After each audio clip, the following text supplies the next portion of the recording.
he knew all the details.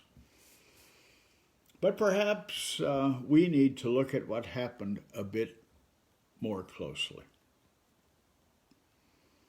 When Jesus was taken prisoner in the garden that Thursday night, they then led him back to the high priest.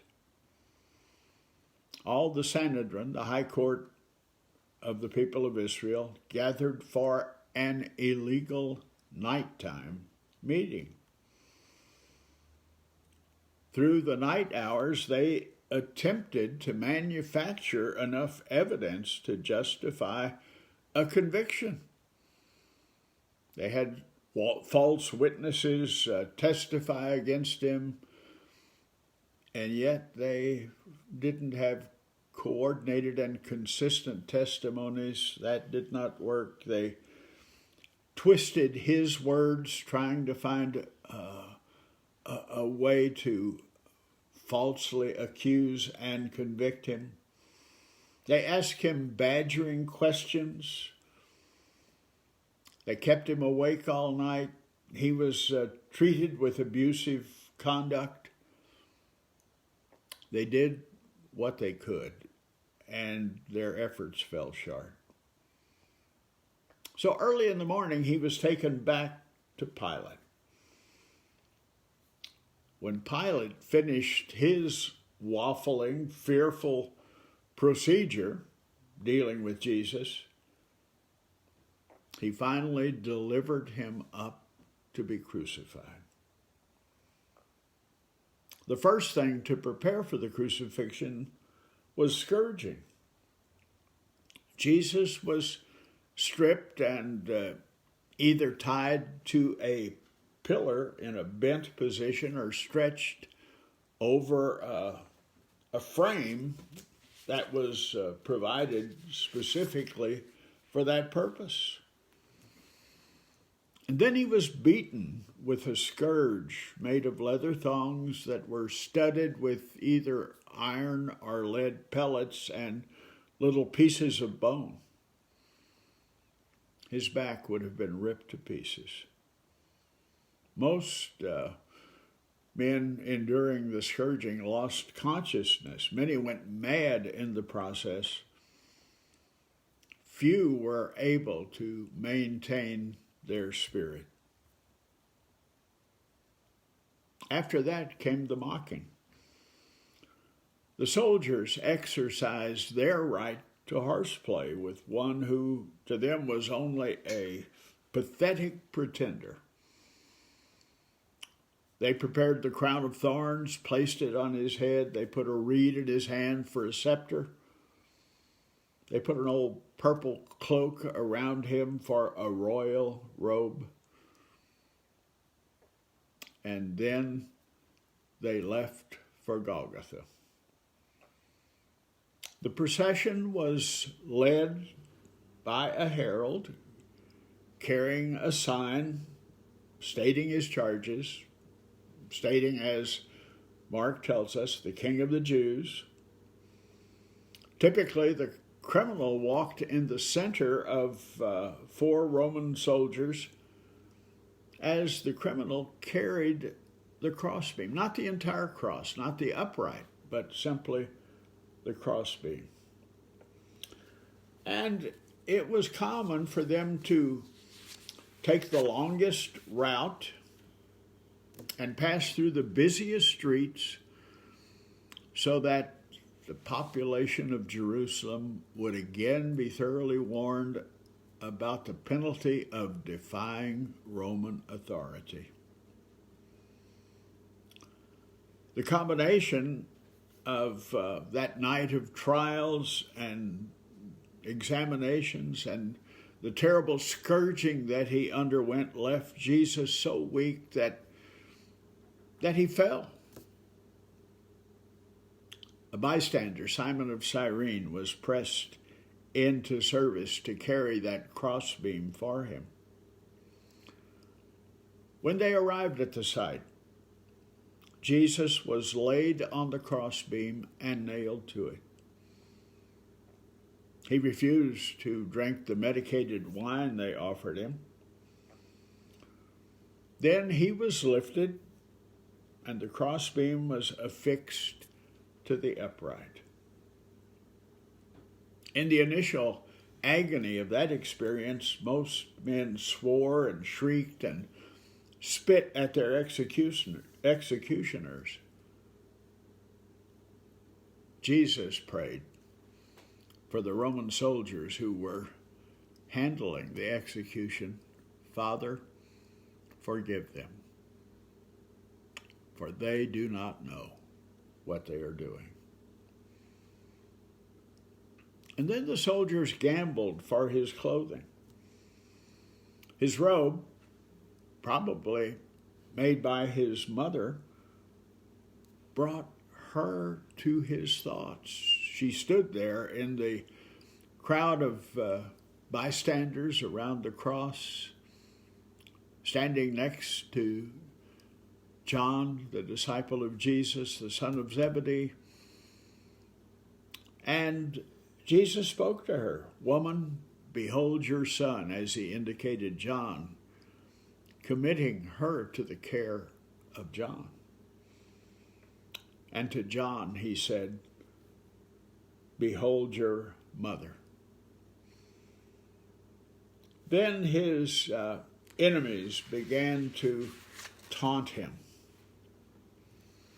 The two outlaws, the robbers that were crucified with him, one on either side, joined in the mocking at first, but then one stopped, rebuking the other, and turned to Jesus and said, "Remember me when you come into your kingdom." Jesus responded to him, "Today I say to you, you will be with me in paradise." As Mark told us, at noon, darkness settled over the land. And it remained dark until at least 3 p.m. And Jesus cried out with the prayer of the 22nd Psalm that would be familiar to every Jewish person who was there. My God, why have you forsaken me?" Soon after that, he said simply, "I thirst." And then, before long, "It is finished. Father, into your hands I commit my spirit." Then he died. What Mark tells us is very significant. The veil that separated the holy place from the Holy of Holies in the temple was torn in two from top to bottom at the time of his death. What do we see there on Golgotha, on that center cross? We see the courage of Jesus as he experienced one of the most horrible forms of execution ever devised. We see the humanity of Jesus. He was one of us, fully. We see his identity with sinners. There he is on the center cross between two criminals. We see his forgiving spirit as he prayed for the Roman soldiers. "Father, forgive them, for they do not know what they're doing." We see his selflessness as he remembered and cared for his mother in those last moments of his life before his death. We see his total involvement in our need, the need of humanity, as he expressed, my God, why have you forsaken me?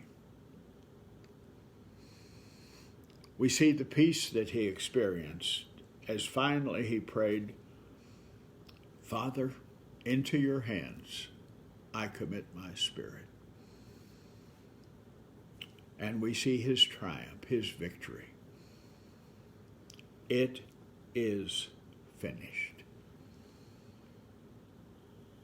The centurion standing there facing him already was beginning to believe. Truly, this man was God's son. On a terrible, long ago day, the greatest injustice of all time became historical fact. A man who did no wrong, who never hurt anyone, who in fact did tremendous good, was put to death by a strange alliance of religious and political authorities. In our struggles with the unfairness of life, we can relate to the injustice of Jesus' death. It all seems so tragic, so frustrating, so wrong. Yet this same Bible that records the history of humanity's darkest hour also tells us that by God's grace and love, that terrible deed was transformed into something powerful and beautiful. Because Jesus the Christ died on the cross, you and I can be delivered from the greatest predicament of our lives. Because Jesus the Christ died on the cross, we are forgiven, justified by his death, treated as though we had never sinned. Because Jesus the Christ died on the cross, we have peace. We who were at one time, as the scriptures express it, enemies of God, have been reconciled to God and to one another as we receive the truth of what Jesus has done for us. Because of what was done to Jesus the Christ, we are being transformed, formed in the likeness of Jesus. And because of what happened that day to Jesus the Christ, we are able to face life with confidence. Even the darkest hour that we face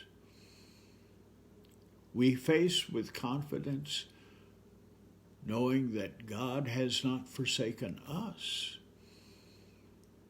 that God is with us to sustain us, to provide for us, and to walk with us faithfully. God worked in the greatest injustice of all time to give us the greatest gift we could ever receive. Thanks be to God.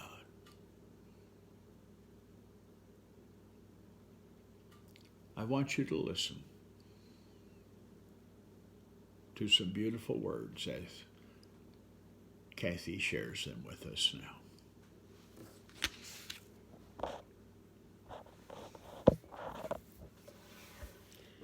Oh, the